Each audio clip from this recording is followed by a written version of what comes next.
राहुल और नेहा एक दूसरे से बहुत प्यार करते थे। एक दिन नेहा का अचानक से एक्सीडेंट हो गया और वो इस दुनिया से चली गई। राहुल इस सदमे से उभर नहीं पाया और उसकी याद में खोया रहता। नेहा की मौत के एक महीने बाद राहुल को अजीब अजीब चीजें महसूस होने लगी।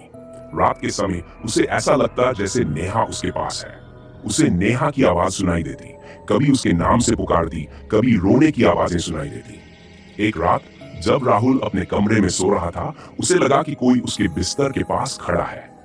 उसने धीरे से अपनी आंखें खोली और देखा कि नेहा वही सफेद कपड़े पहने उसके सामने खड़ी है।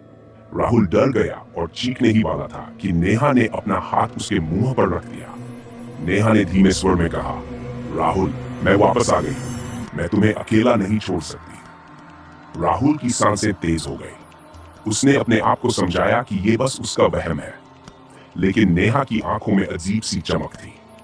उसने राहुल का हाथ पकड़ा और कहा, तुमने वादा किया था कि हमेशा मेरे साथ रहोगे, अब मैं तुम्हें कभी जाने नहीं दूंगी।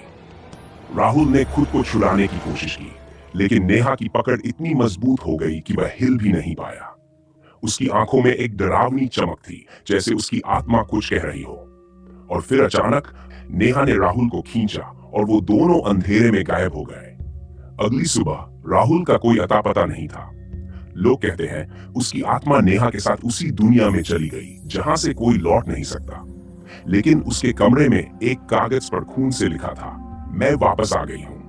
कहते हैं आज भी जब कोई सच्चा प्यार करता है, नेहा और राहुल की आत्माएं उन्हें देखने आती हैं, ये सुनिश्चित करने की वो वादा कभी न तोड़